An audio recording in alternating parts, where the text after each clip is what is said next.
नमस्कार, first Chhattisgarh news में आपका स्वागत है। मैं हूं अंजलि जोशी। बढ़ते हैं आज की बड़ी खबरों की ओर। कुछ विषय मैं आप सबके बीच में रखना चाहता हूं, इसीलिए आप सबको सादर आमंत्रित किया गया है। देश की आजादी के बाद पिछले 10 वर्षों से केंद्र सरकार का बजट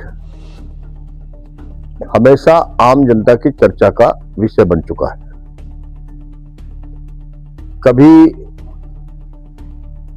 देश के बजट के बारे में बस 2 ही 3 चीजें जानने की उत्सुकता रहा करती थी। एक तो इनकम टैक्स का स्लैब कुछ घटा कि नहीं घटा, दूसरा विषय रहता था कि महंगाई कुछ कम हुई कि नहीं हुई। लेकिन 2014 में जब देश के प्रधानमंत्री आदरणीय नरेंद्र मोदी जी बने तो उन्होंने देश के बजट को एक ऐसा स्वरूप दिया जो सचमुच इस देश के सभी लोगों के लिए जो उनकी आकांक्षाएं हैं, अपेक्षाएं हैं और देश की जो आवश्यकताएं हैं उनको कैसे पूरा किया जाए, और विशेष रूप से जो चुनौतियां देश के सामने खड़ी थी, जैसे आजादी के बाद जब हमारा देश आजाद हुआ तो दुनिया में हमारी 6ठे नंबर की अर्थव्यवस्था थी, लेकिन 2013 तक आते आते हमारे देश की अर्थव्यवस्था 11वें नंबर पर पहुंच गई। मतलब हमें आगे जाना चाहिए था तो हम पीछे चले गए। और जो सबसे बड़ी समस्या थी देश में, गरीबी, बेरोजगारी, ग्रामीण क्षेत्रों में पानी, बिजली, सड़क, स्कूल, अस्पताल, ये बुनियादी जरूरतें थी देश की, जैसे कि तैसे सारी स्थिति पड़ी रह गई। 2014 में जब प्रधानमंत्री के रूप में मोदी जी को जिम्मेदारी देश की जनता ने दिया, तब उन्होंने बजट को केंद्रित करते हुए देश के विकास के साथ साथ ग्रामीण क्षेत्रों के विकास, अधोसंरचना के निर्माण का योजनाएं और गरीब कल्याण योजनाओं के लिए बजट, किसानों की समृद्धि का बजट और नए रोजगार देश में खड़े हों तो मैन्युफैक्चर सेक्टर को कैसे मजबूत किया जाए, उस दिशा में उन्होंने इसको ले जाने का प्रयास किया। आज जब 2026 का बजट आया तो आज पूरे हमारी सरकार ने लोगों की अपेक्षाओं को ध्यान में रखते हुए एक विकसित भारत बनाने का एक रोड मैप तैयार किया है। 2047 आते आते देश की आजादी का 100 वर्ष जब पूरा होगा तो एक देश का विकास का एक रोड मैप सामने होना चाहिए, और उस रोड मैप को कैसे हम मजबूत बनाएं, कैसे उसके आधार को आगे बढ़ाने के लिए उसके लिए हम संसाधन जुटाएं। तो उस दृष्टि से इस बार का बजट एक तो रिफॉर्म, परफॉर्म और ट्रांसफॉर्म।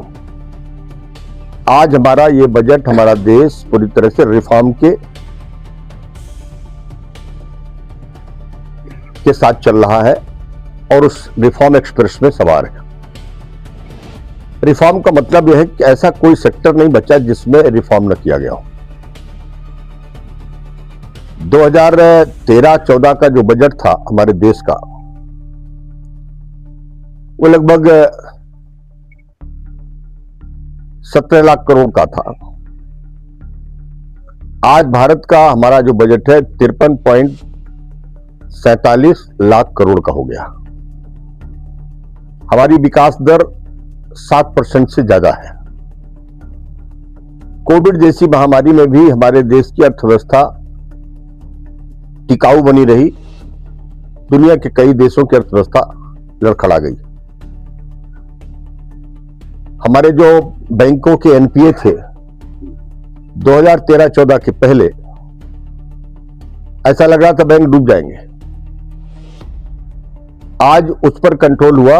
अब एनपीए, जो डैमेज करने वाला एनपीए, मात्र 1% बचा है। हमारी इन्फ्लेशन जो थी, महंगाई बहुत ज्यादा थी, 7% तक महंगाई पहुंच गई। लेकिन आज मुझे बताते हुए खुशी हो रही है कि अब हम 3.4 में हैं। हमारा जो राजकोषीय घाटा था तो 7% के ऊपर था, अब मात्र 1% बचा है। इंफ्रास्ट्रक्चर जो हमारे देश ने अभी खड़ा किए, आज सड़कों का जाल बिछ गया। हमारे ग्रामीण क्षेत्रों की 500 आबादी का कोई भी गांव अब सड़क विहीन नहीं है, पक्की सड़क बन चुकी है। 2011 की जनगणना के मुताबिक, पहले 2001 की जनगणना का था, अब 2011 की हमने लिया है, तो 500 की आबादी गांव हमने सब पूरे कवर कर लिया। और इसी तरह से हर घर में पानी पहुंचे पीने का, उसके लिए काम चल रहा है। एक पीएम गति शक्ति एक भारत सरकार ने एक रोडमैप बनाया था, जिसमें भारत सरकार के सारे डिपार्टमेंट्स को शामिल किया, उनका एक लक्ष्य निर्धारित किया, उनके लिए कैसे हम फंडिंग करते जाएं। सभी सेक्टरों में उनको फंडिंग लगातार जा रही है। गरीब कल्याण योजनाओं में भी जा रही है, एग्रीकल्चर में भी जा रही है, अधोसंरचना के निर्माण में जा रही है। जैसे इसी बार के बजट में लगभग हमारा 22,000 करोड़ से ज्यादा, 22 लाख से ज्यादा, 22 लाख करोड़ से ज्यादा जा रहा है इंफ्रास्ट्रक्चर में। और कैसे नए सेक्टर में हम रोजगार खड़ा कर सके, तो मैन्युफैक्चर सेक्शन में बहुत बड़ी राशि जा रही है, जिससे नए रोजगार खड़ा हो सके। ये हमारा बजट युवा केंद्रित है, महिला आधारित है बजट, और उद्योग को बढ़ावा देने का ये बजट है। इस बजट में